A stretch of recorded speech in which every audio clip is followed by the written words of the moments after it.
Hey guys, ganitong luto naman nga sa manok ang subukan ninyo. Kasi amoy pa lang talaga naman pong masarap na. Meron nga po ako ditong chicken breast, akin po ibababad dyan sa toyo, oyster sauce, paminta at bawang. Ibabad po at least half hour. After mababad, ito po yung ating bahagyang ipiprito. Bali, papupulahin lamang po natin yung magkabilang side nitong ating chicken. At kapag ganito na po ay pwede nyo na po yung hanguin and syempre set aside po muna. At saka pareho pong kawali na binawasan ko lang po ng mantika ay dito na rin po ako magigisa ng bawang. Inilagay ko na rin po itong mushrooms. Pwede po yung buong mushrooms ang gamitin nyo dito. Pagkagisa, ilagay na po yung ating bahagyang pinapulang manok kanina. Halu-haluin po lamang at nagdagdag pa po ako dito ng oyster sauce, pandagdag lasa po, tapos isang maliit na pack po ng gata. So ayan, hahalu-haluin na lamang po natin yan at konting luto na lamang po yan at pwede nyo na po yung iserve. At nung paiga na nga po, naglagay po ako dito ng isang kutsarang butter. At hinayaan ko na lamang po yan sa mahinang lakas lamang ng apoy. At bago ko nga po hanguin, nagbudbud po ako dito ng fried garlic. At ayan na, meron na tayong masarap na ulam. Bali, ang recipe po natin ngayong araw ay ginataang chicken salpikaw. Masarap at talaga naman pong napakabango.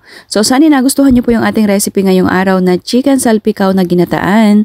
Thank you for watching. Serve and enjoy!